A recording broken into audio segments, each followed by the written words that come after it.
again, this comes back to why is it such a beautiful word for the president?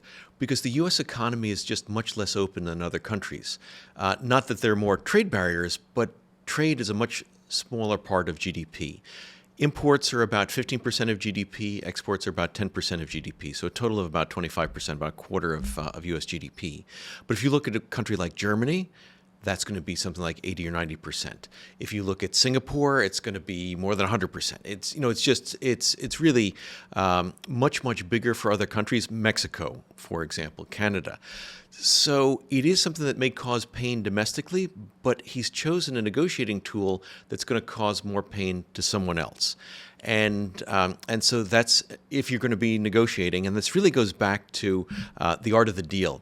I mean, people say, "Oh, we don't know what what Trump is doing." You go back to that book, he outlined exactly his approach to things. So yes, we've never seen this in a government context, but if you go back and read The Art of the Deal about how he negotiates, how he thinks about negotiation, this is actually very much part and parcel of that.